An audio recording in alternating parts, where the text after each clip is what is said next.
네, 반갑습니다. 불편한 영어의 강사입니다. 자, 오늘은 as if 가정법 문장에 대한 부분으로 하도록 하겠습니다. 자, 처음에 우리가 기억해야 될 사실이 있습니다. 네, 기억해야 될 사실은 뭐냐면 가정법 과거라는 문장을 씁니다. 이 가정법 과거라는 문장은 이 현 상태, 과거문 과거, 현재문 현재 요의 상황에서의 그 사실의 반대를 가정하는 거고요. 가정법 과거 완료라는 것은 이전 상태의 반대를 가정하는 겁니다. 가정입니다. 가정. 아시겠죠? 무슨 말인가? 오케이? 네. 가정법 과거라는 것은 동일 시제입니다. 그래서 그 동일 지금 내가 예를 들어서 바보예요. 내가 바보가 아니라면 이렇게 들어가고요. 가정법 과거 완료는 내가 이전에 바보였더라면 이렇게 들어가는 게 그렇게 할 때 가정법 과거 완료를 사용합니다. 아시겠죠? 차이점은 꼭 기억하십시오. 현 상태냐, 이미 일어난 일이냐, 라는 부분입니다. 그래서 여기 나와 있는 이 부분 있지 않습니까? 여기 나와 있는 이 부분. 그래서 이거를 우리가 어떻게 표현하냐면, 이미 일어난 일. 란 일에 대한 반대 가정이라고 우리는 얘기할 수 있죠. 이미 일어난 일에 대한 반대 가정입니다. 자, 그러면 본론으로 들어가도록 합시다. 앞에 있는 사실을 숙지하시고, 자, 정의 들어갑시다. 정의는요, as if의 뜻이 원래 뭐냐면, 마치 뭐뭐처럼입니다. 물론 동의어도 있습니다. 동의어도 있는데, 지금 우리는 as if를 사용합니다. 아시겠죠? 동의어를 누가 또 물어보는 사람들이 있는데, 네, as tho라고 같이 이렇게 사용하기도 합니다. THOUGH. 그러나 오늘 이걸 하는 게 아니라 as if를 합니다.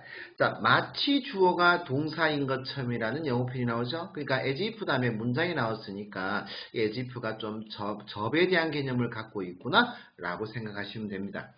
됐죠? 그런데 마치 뭐뭐인 것처럼, 주어가 마치 뭐뭐인 것처럼이라고 들어가니까 사실에 대한 뭘 씁니까? 사실에 뭘 써요? 반대를 쓰는 거죠. 내가 예를 들어서 잘생겼다면 마치 내가 못생긴 것처럼이라고 들어가니까 가정을 써야 되겠죠. 그런데 영어에서 이 가정법 과거와 가정법 과거 완료만이 반대 가정입니다. 아시겠죠? 다른 가정법들은 반대하지 않습니다.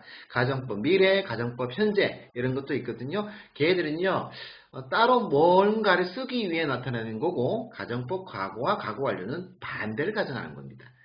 아시겠죠? 무슨 말인가? 오케이? 자, 그래서 요거 뜻 기억하시고 들어갑시다. 자, 첫 번째 가정법 과거입니다. as if 가정법 과거니까 바로 그 당시 사실 반대를 얘기하는 겁니다. 아시겠죠? 그러면 가정법 과거를 쓴다라고 하는 것은 이 동사를 어떻게 쓴다? 과거형을 쓰라는 얘기죠. 가정법 과거니까 비동사는 were를 쓰시면 됩니다. 아시겠죠? 무슨 말인가? 오케이. 자, 이런 기본적인 지식을 갖고 들어가시면 됩니다. 아시겠죠? 그래서 as if 가정법 과거는 뭐라고요? 그 당시 사실요. 그 사실 반대를 가정하는 거예요. 아시겠죠? 자, 그럼 갑시다. 그는 턱스 대화합니다. 마치 그가 선생님인 것처럼 이렇게 들어가죠. as if he 비동사를 사용했으니까 were를 사용했겠죠. 그러니까 마치 그가 선생님인 것처럼 그는 말합니다라고 들어가니까 사실 그는 선생님이 아니란 얘기죠.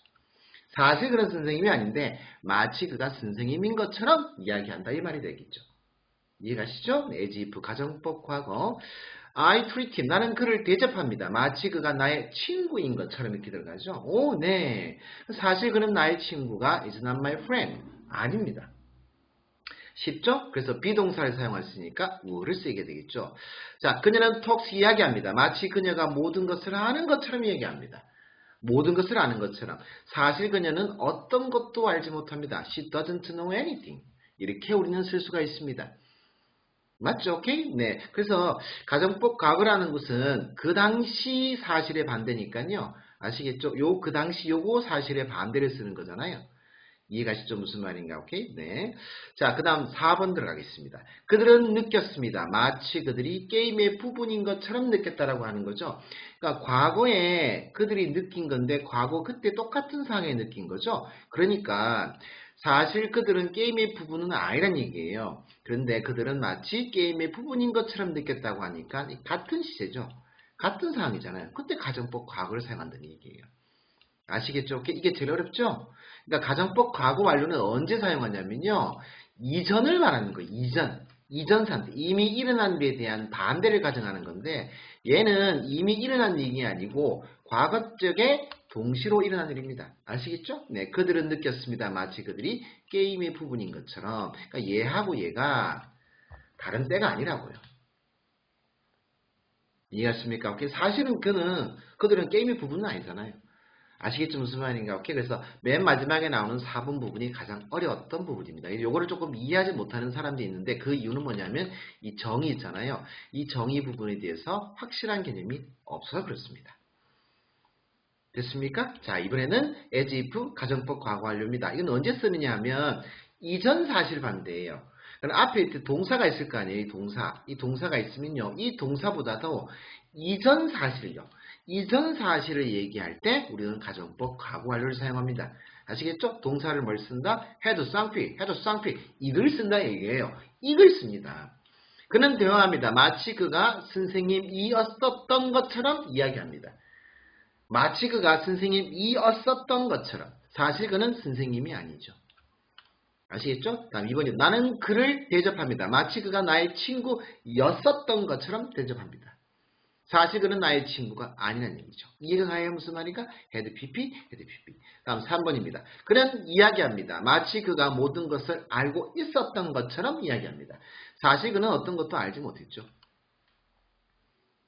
이해가시죠? 무슨 말인가? 오케이? 네. 그러니까 이 가정법, as if 가정법 과거 완료는요. 앞에 있는 동사보다 이 안에 있는 시제가 더 이전일 때 사용하는 겁니다. 더 이전일 때.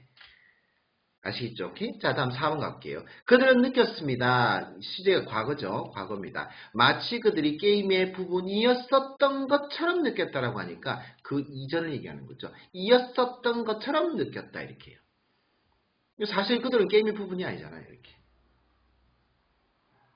됐습니까? 오케이? 네. 이렇게 하는 부분이에요. 그래서 역시 마찬가지로 맨 마지막에 나와 있는 예시 4번이 제일 어려운 부분이 맞겠죠. 그래서 우리가 명심해야 될 부분은 가정법 과거라고 하는 것은 그 당시 똑같은 시제에 똑같은 상황에서 이야기하고 대접하고 느끼고 이러잖아요. 그럼 그럴 때 똑같은 사실이 있는데 그 사실의 반대를 가정하는 거고요. as if 그 다음에 가정법 과거 완료는 앞에 있는 동사보다도 그 이전에 있었던 것에 대한 이야기를 가정하는 겁니다. 마치 뭐뭐 했었던 것처럼 이런 식으로요. 아시겠죠? 그런 상황만 잘 구별하시면 문제 푸는데 별 무리가 없을 것 같습니다. 그래서 안에 들어가는 말들 있죠? had pp 그 다음에 여기는 가정법 과거니까 여기에 과거형 비동사를 사용하면 우어 이런 것들만 잘 활용하면 되겠습니다. 됐죠? 네.